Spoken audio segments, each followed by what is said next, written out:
যে নিজের গুমের শিকার ভুক্তভোগী,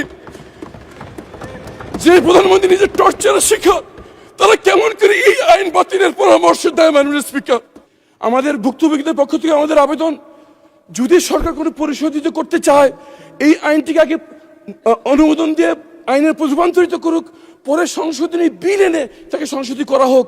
যদি সেটা না করা হয় 12 তারিখ এই আইনটি বাতিল হয়ে গেলে 13 তারিখ গুমের কোনো সংজ্ঞা থাকবে না। যেই দলটির উপর ইতিহাসের সবচেয়ে জঘন্য অত্যাচার করা হয়েছে ফ্যাসিস্ট আমলে, মব করে, রাস্তায় আদালত বসিয়ে, যে দলের এক এক করে শীর্ষ 11 জন নেতাকে ঠান্ডা মাথায় জুডিশিয়াল কিলিং এর শিকারে পরিণত করা হয়েছে, যে দলের হাজারো কর্মীকে এক্সট্রা জুডিশিয়াল কিলিং এ ঠেলে দেওয়া হয়েছে, দুনিয়া থেকে বিদায় করা হয়েছে, আয়নাগরে পাঠানো হয়েছে। একটা মাত্র দল, যে দলের নিবন্ধন কেড়ে নেওয়া হয়েছে, প্রতীক কেড়ে নেওয়া হয়েছে। শেষ পর্যন্ত জুলাই বিপ্লবকে ব্যর্থ করার জন্য, ডাইভার্ট করার জন্য এই দলটাকে নিষিদ্ধ করা হয়েছে।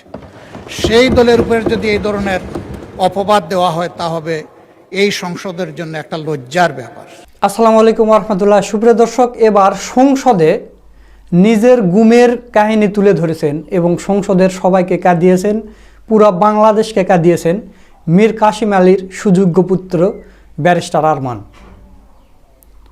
দর্শক, আপনারা ইতিমধ্যে সবাই জেনেছেন যে গুম কমিশনের যে সেটাও কিন্তু বিএনপি বাতিল করে দিতে চায়।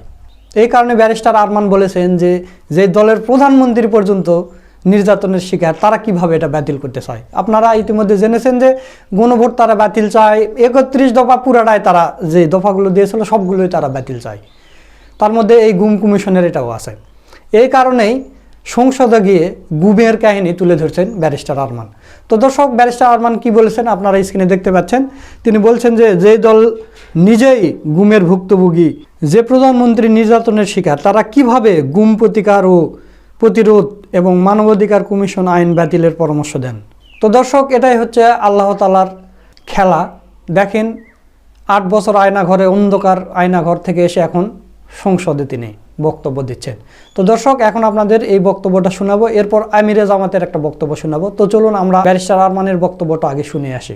মাননীয় স্পিকার, আমি এখানে দাঁড়িয়ে আছি একটি অন্ধকার ঘর থেকে ফিরে এসে, যেখানে আমার মতো আরো শত শত লোককে নিয়ে যাওয়া হয়েছিল, কিন্তু তারা আর ফিরে আসার সৌভাগ্য তাদের হয়নি।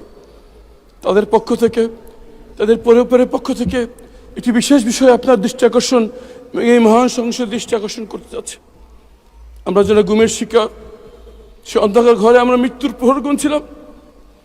আমরা মনে নিয়েছিলাম এই অন্ধকার ঘরে আমাদের মৃত্যু হচ্ছে, হয় তারা আমাদেরকে হত্যা করবে, এখানে আমাদের মৃত্যু হবে। কথা বলার কেউ ছিল না আমাদের। কীট পতঙ্গ, পিঁপড়ার টিকটিকের সাথে কথা বলতাম।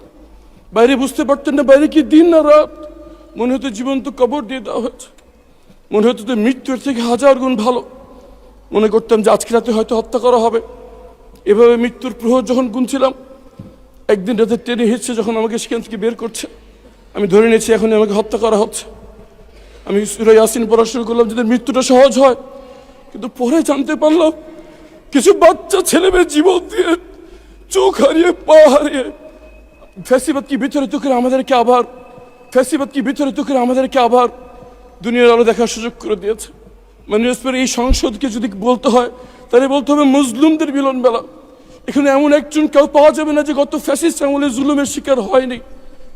আমি গুমের ভুক্তভোগী যারা ফিরে আসছে তাদের পক্ষ থেকে, গুমের ভুক্তভোগী পরিবারদের পক্ষ থেকে একটি বিষয়ে দৃষ্টি আকর্ষণ করছি।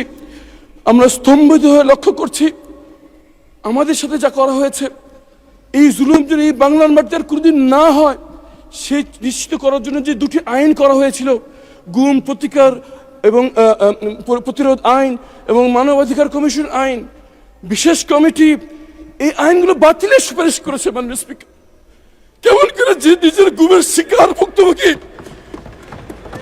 যে প্রধানমন্ত্রী নিজের টর্চারের শিকার, তারা কেমন করে এই আইন বাতিলের পরামর্শ দেয়? মাননীয় স্পিকার, আমরা জানতে চাই কাদের।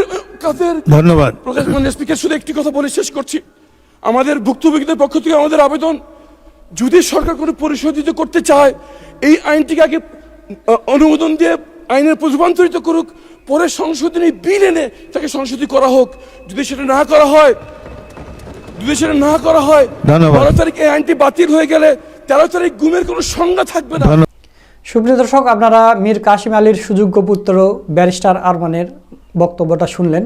তো এখন আমির জামাত ডাক্তার শফিকুর রহমানের বক্তব্য শোনাবো। আমির জামাত ডাক্তার শফিকুর রহমান কি বলেছে আপনারা স্ক্রিনে দেখতে পাচ্ছেন। তিনি বলেছেন যে দলের 11 জন শীর্ষ নেতা জুডিশিয়াল কিলিংয়ের শিকার, যার নিবন্ধন ও প্রতীক কেড়ে নেওয়া হয়েছে, সেই দলের উপর অপবাদ দেওয়া সংসদের জন্য লজ্জার।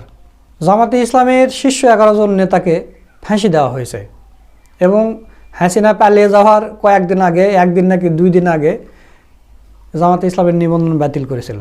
বিএনপির নিবন্ধন কিন্তু বাতিল করেনি, জামাতে ইসলামের নিবন্ধন বাতিল করেছিল। তো জামাতে ইসলামের উপর এত জুলুম নির্যাতন করার পরও এই দলের তারা শেষ করতে পারেনি। নিবন্ধন আবার জামাতে ইসলামী ফিরে পেয়েছে, নির্বাচন করেছে এবং 68টা আসন পেয়েছে। কথিত আছে যে তথ্য প্রমাণ সহ সবাই এখন অনলাইনে দিচ্ছে যে জামাতে ইসলামী 168টা আসন লিগালি পেয়েছিল, ইঞ্জিনিয়ারিং করে তাদের হারানো হয়েছে। তো দর্শক চলুন এখন আমরা আমির জামাতের সেই বক্তব্যের ভিডিওটা দেখে আসি। মাননীয় স্পিকার, আপনাকে ধন্যবাদ। আমি আমার মূল বক্তব্যে যাওয়ার আগে একটু কৈফিয়ত না দিয়ে পারছি না। আমাদের সরকারি দলীয় সম্মানিত সংসদ সদস্যবৃন্দ বক্তব্য রাখার সময় কিছু বিষয় আমাদের দিকে ইঙ্গিত করেছেন, যেটার জন্য আমরা উপযুক্ত নই এবং দায়ী নই বলে মনে করি। একজন মাননীয় সদস্য বলেছেন মব কালচার সৃষ্টি করার অতীত ইতিহাস আমাদের আছে এবং এখনও করতে চাই। যদি এটা আমি শুনে থাকি আর এটাই সঠিক তিনি বলে থাকেন, আমি বেদনার সাথে তার তীব্র প্রতিবাদ করছি। যেই দলটির উপর ইতিহাসের সবচেয়ে জঘন্য অত্যাচার করা হয়েছে ফ্যাসিস্ট আমলে, মব করে, রাস্তায় আদালত বসিয়ে, যে দলের এক এক করে শীর্ষ 11 জন নেতাকে ঠান্ডা মাথায় জুডিশিয়াল কিলিংয়ের শিকারে পরিণত করা হয়েছে, যে দলের হাজারো কর্মীকে এক্সট্রা জুডিশিয়াল কিলিংয়ে ঠেলে দেওয়া হয়েছে, দুনিয়া থেকে বিদায় করা হয়েছে, আয়নাগরে পাঠানো হয়েছে। একটা মাত্র দল, যে দলের নিবন্ধন কেড়ে নেওয়া হয়েছে, প্রতীক কেড়ে নেওয়া হয়েছে, শেষ পর্যন্ত জুলাই বিপ্লবকে ব্যর্থ করার জন্য, ডাইভার্ট করার জন্য এই দলটাকে নিষিদ্ধ করা হয়েছে। সেই দলের উপর যদি এই ধরনের অপবাদ দেওয়া হয়, তা হবে এই সংসদের জন্য একটা লজ্জার ব্যাপার। সুপ্রিয় দর্শক, আপনারা আমির জামাতের বক্তব্য সহ পুরো ভিডিওটা দেখলেন। তো সব মিলিয়ে আজকের ভিডিওটা আপনাদের কাছে কেমন লেগেছে, যদি ভালো লাগে ভিডিওটা শেয়ার করবেন। সকলকে ধন্যবাদ। আসসালামু আলাইকুম ওয়া রাহমাতুল্লাহ।